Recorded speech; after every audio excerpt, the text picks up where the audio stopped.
Hey guys, good evening. Welcome back to our channel which is Deepa Mojumdar আর আমি হচ্ছি Vaishali Majumdar দেবরয়। Yes, আমি আপাতত দেবরয় বাড়িতে আছি আর মিস্টার দেবরয় এবং মিসেস দেবরয় দুজনেই একসাথে স্কিন কেয়ার করতে স্টার্ট করে দিয়েছি। এতদিন পর ঘুরে এসেছি, চোখে মুখের অবস্থা একদম খারাপ হয়ে গেছিলো, বাট এই দুটা কি করছে, এই দুটাও আমাদের সাথে সাথে স্কিন কেয়ার করা স্টার্ট করে দিয়েছে। অ্যাকচুয়ালি সবাই মিলে একটা আড্ডা দিচ্ছিলাম আর জম্পেশ একটা বদমাশি করছিলাম। So without any further edu চলো আজকের এই ব্লগটাকে স্টার্ট করছি। অ্যান্ড আই হোপ কি তোমাদের আজকে এই ব্লগটা দেখতে খুব খুব খুব ভালো লাগবে। দেবরয় বাড়ি থেকে পুরোপুরি জাম্প করে চলে এসেছি আমরা মজুমদার বাড়িতে। ইয়েস, আজকের ব্লগটা হয়তো ছোট্ট হবে বাট খুব মিষ্টি হবে ব্লগটা।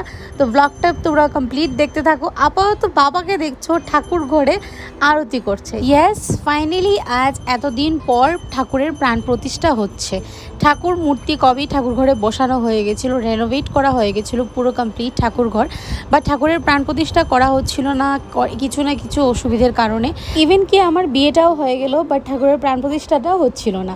তো যাই হোক, আজকে মহারাজের কাছ থেকে পারমিশন নিয়ে ভালো দিন ক্ষণ সময় সব কিছু দেখে ঠাকুরের প্রাণ প্রতিষ্ঠা হবে। আর আজকের এই ব্লগটা তোমাদের সাথে শেয়ার করবো না তা তো হয় না, হয়তো ব্লগটা অনেকের অন্যরকম লাগতে পারে বা অনেকের ভীষণ ছোট লাগতে পারে, বাট আমি এটা আমার হোল লাইফের ক্যাপচার করে রাখার একটা মেমোরি, প্লাস তোমাদের সাথে সব কিছু যেহেতু শেয়ার করি তার জন্য এটাও শেয়ার করছি।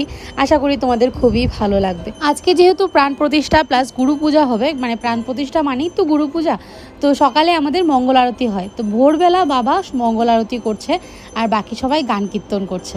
এইবার শুরু হয়েছে প্রাণ প্রতিষ্ঠা করার এক একটা নিয়ম। আমি এত কিছু ডিটেলসে জানি না, আমার ঘরের হয়তো সবাই কেউ ডিটেলসে জানে না, বাট বাবা করেছে, বাবা নিশ্চয়ই জানে। ঠাকুরকে নাকি প্রথমে অভিষেক করানো হয়, তারপর খুব সুন্দর করে অনেক কিছু মন্ত্র দিয়ে প্রাণ প্রতিষ্ঠা করানো হয়। বিশ্বাস করো, আমরা রীতিমতো নিজেরা দেখেছি নিজের চোখে। হয়তো এটা অনেকের কাছে কাল্পনিক লাগবে, বাট ঠাকুরের চেহারাটা না, মানে প্রাণ প্রতিষ্ঠা করার পর একটা অন্যরকমই হয়ে গেছিলো, মানে বিগ্রহের পুরো এক্সপ্রেশনটাই চেঞ্জ হয়ে গেছিলো। যাই হোক, এবার প্রাণ প্রতিষ্ঠা হচ্ছে। তো তোমাদেরকে যা বলছিলাম, আমার বিয়ের আগেই প্রাণ প্রতিষ্ঠা করার ইচ্ছে ছিল, বাট কিছু না কিছু অসুবিধার কারণে হয়ে উঠতে পারছিল না। বাট একটাই আফসোস হোল লাইফের জন্য থেকে যাবে যে ঠাম্মা দেখতে পারলো না। বাট হ্যাঁ, ঠাম্মার কাজ করতে গিয়েই ঠাকুরকে আনা। যারা আমাদের পুরনো সাবস্ক্রাইবার তারা ডেফিনেটলি আমাদের ঠাকুর যখন ঘরে এসেছিলো তা নিয়ে একটা ব্লগ করেছিলাম, তাহলে তোমরা দেখতে পারবে, আমাদের চ্যানেলে অলরেডি আছে। তো বাবা মা কাকু সবাই যখন গেছিলো ঠাম্মার অস্থি বিসর্জন করে গয়া শ্রাদ্ধ করে আসার টাইমে ঠাকুরের মূর্তি অর্ডার দিয়ে এসেছিলো। তো সেখান থেকেই শ্বেতপাথরে ঠাকুরের মূর্তি নিয়ে এসছে, শ্রী রামকৃষ্ণ ঠাকুরের। আমাদের ঠাকুরকে দেখতে কেমন লাগছে সেটা প্লিজ কমেন্ট করে জানিও, আর ডেকোরেশনটা কেমন হয়েছে সেটা অবশ্যই কমেন্ট করে জানিও। আমি কিন্তু সবার কমেন্ট পড়ি, আমি আগেও বলেছি, বাট আমার গাফিলতির কারণে আমি রিপ্লাই করি না। তো that's why I am really very sorry for that.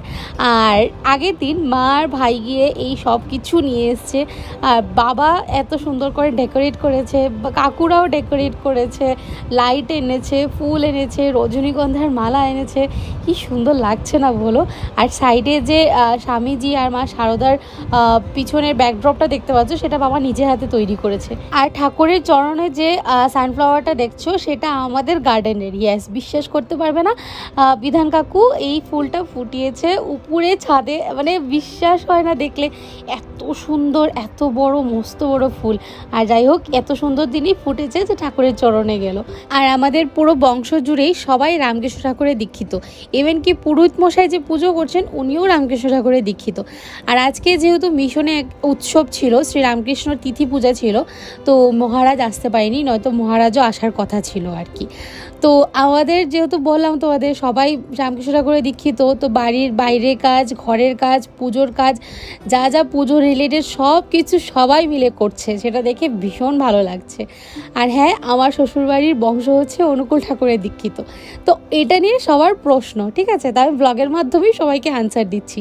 সবাই মনে করে যে হয়তো আমি রামকৃষ্ণ ঠাকুরের দীক্ষা নেব, কেউ মনে করে অনুকূল ঠাকুরের দীক্ষা নেব। ইয়েস, ছোটোর থেকে আমি রামকৃষ্ণ ঠাকুরকে দেখে এসেছি, চর্চায় ছিলাম। আমার ঠাম্মা যেহেতু বীরেশানন্দজি মহারাজের দীক্ষিত, তা আমার ঠাম্মা যে মহারাজের কাছে দীক্ষা নিয়েছেন উনি আবার শ্রীমার কাছ থেকে দীক্ষা নিয়েছেন, মানে সারদা দেবীর কাছ থেকে দীক্ষিত। তো এটা নিয়ে চর্চায় ছিলাম। তারপরে স্কুল থেকে এক্সকারশনেও গেছিলাম, তো সেটা নিয়ে ভালো লাগে। আর ঠাকুরের ব্যাপারে অনেক কিছু জানা আছে, বাট তা নয় যে আমি অনুকূল ঠাকুরকে শ্রদ্ধা করি না বা অনুকূল ঠাকুরের ব্যাপারে জানি না। ডেফিনেটলি আলটিমেটলি জানবো, বুঝবো, তারপর যেই ঠাকুরই আমাকে দীক্ষা দেন না কেন তারই দীক্ষা আমি নেব।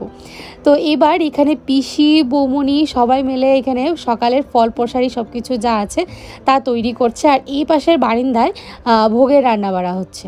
তারপর বাবা এদিকে সংকল্প করে পুরুত বরণ করে বাবা বেরিয়ে গেছে। আর এখানে পুজো আস্তে ধীরে স্টার্ট হয়ে গেছে। এই ব্লগে আমাকে একদমই দেখতে পারবে না, বিকজ আমি গেছিলাম, বাট আমার পিরিয়ড থাকার কারণে আমি উপরে যেতে পারছিলাম না, মানে ঠাকুরের এরিয়াতে যেতে পারছিলাম না আর কি। তো তার জন্য আর আমার শ্বশুরবাড়ির প্রত্যেক লোকজনকে নেমন্তন্ন করা হয়েছে, সবাই আসবে হয়তো অল্প পরেই। তো চলো ব্লগটা এবার এন্ড অবধি দেখতে থাকো।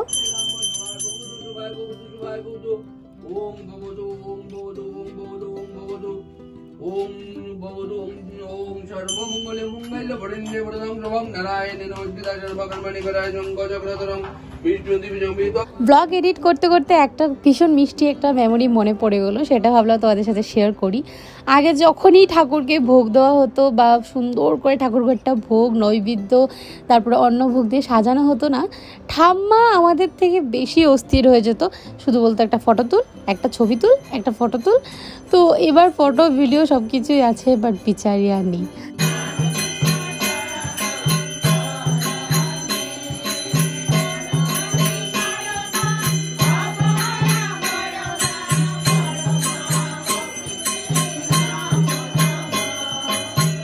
বাস পুজো পুরা কমপ্লিট, খুব সুন্দর করেই যজ্ঞ হলো। এবার মা এখানে মাখা প্রসাদ মাখছে। কার কার মাখা প্রসাদ খেতে ভালো লাগে সেটা অবশ্যই কমেন্ট করে জানিও। কার সাবু প্রসাদ আর চাল প্রসাদ খেতে ভালো লাগে সেটাও কমেন্ট করে জানিও। এবার মায়ের রুমে কিছু প্রসাদ নিয়ে আসা হয়েছে, মানে কাঁচা প্রসাদ, আর ওইখানে মা মাখা প্রসাদ মাখছে। আর এইদিকে আমার শাশুড়ি মা পুজো উপলক্ষে অনেকগুলো সন্দেশ বানিয়ে নিয়ে এসেছিলো, যেটা সবাইকে দেওয়া হচ্ছিলো, জানো অনেকটা ছিল, কারোর মানে বাদ যায়নি আর কি, সবাই পেয়েছে। আর এবার উপরে ছাদের উপরে সবাই খাওয়া দাওয়ার আয়োজন করা হয়েছে, কিছু লোকজন বলা হয়েছে।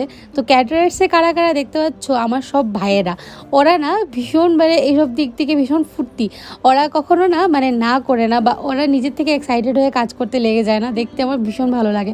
যেহেতু সবকটা আমার ছোট, আর যখন সবাই মিলেমিশে আনন্দ করে কাজ করে না, বাবারও এই জিনিসটা ভীষণ পছন্দের। এবার আমার বড় চলে এসছে, ও দোকান থেকে ফ্রেশ হয়ে দুপুরে লাঞ্চ করার জন্য ডাইরেক্ট আমাদের বাড়িতে চলে এসছে। আর তার সাথে সাথে আমার ভাই বোনেরা আবার সেম কিছু না কিছু অকেশনের জন্য ওয়েট করতে থাকে যে কখন সবকটা একসাথে হবে। বিনি আর আন্টি এখন এসছে, বৈশু রাত্রিবেলা আসবে। অন্নপ্রসাদের আয়োজন করা হয়েছিল। যাই হোক, আজকের দিনটা খুব ভালো কাটলো। আমার মা বাবার অনেক বড় একটা স্বপ্ন পূরণ হলো, বাড়িতে ঠাকুরের প্রাণ প্রতিষ্ঠা হলো। সবাই মিলে এবার একসাথে খাওয়া দাওয়া করবো। তো আজকের ব্লগটা এতটুকুই রইলো। আজকের ব্লগে যদি কিছু ভালো লেগে থাকে তাহলে লাইক শেয়ার কমেন্ট করতে একদম ভুলো না। আর যারা নতুন বা প্রথমবার দেখছো অবশ্যই আমাদের চ্যানেলটাকে সাবস্ক্রাইব করে দিও। আজকের মতন এই পর্যন্ত হইলো। নেক্সট ভিডিওতে একটা খুব সুন্দর সেলিব্রেশন ভিডিও নিয়ে আসবো, সেটা কি দেখতে হলে অবশ্যই আমাদের চ্যানেলটাকে সাবস্ক্রাইব করো। আর প্লিজ কি করছো, ভিডিও দেখছো না কেন, ভিডিও দেখো আর শেয়ার করো। টাটা।